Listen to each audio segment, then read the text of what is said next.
Thank you for tapping in to Miss Tracy and Clarity today. Do you believe God is a living God? I do. God moves in more ways than one daily. He's as close as your next breath. He's not just up in heaven, twiddling his fingers.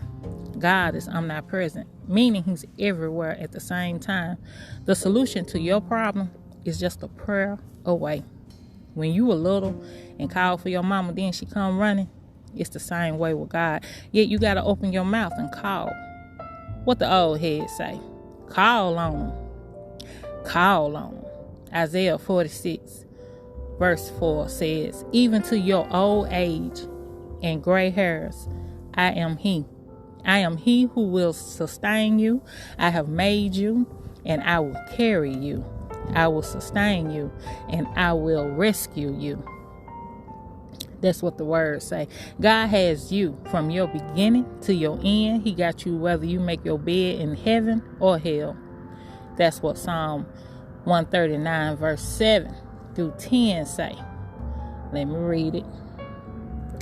It says, if I ascend into heaven, you are there. If I make my bed in hell, behold, you are there. If I take the wings of the morning and dwell in the uttermost parts of the sea, even there your hand shall lead me, and your right hand shall hold me. Let's be clear, because people get lost in that once saved, always saved sauce. There are consequences to our actions. So don't take God and his mercy for granted, because you can grieve God. Yeah, you can work his nerves. Like your kids work yours, you can work God's nerves. I'll just say this. Aim to make your bed in heaven every day of your life. How about it? Because you can. Let me read the verse about grieving the Holy Spirit.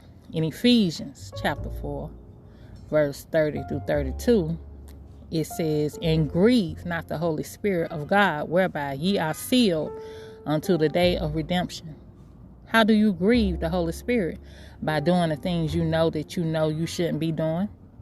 By not conquering what you know you should be conquering. You were called to break cycles. You were called for a reason. You have to work. You have work to do. It's called soul work. God says, work out your salvation. You got some generational mess to clean up so he can straighten the paths for the ones after you. That's why you got to pay attention to the things you done, your daddy, your granddaddy, and your great-granddaddy. Known or unknown. Your mama, your grandmama, and your great-grandmama. Known or unknown. Pay attention to those family stories. He's the same God that covered them, and he's the same God that's going to cover you.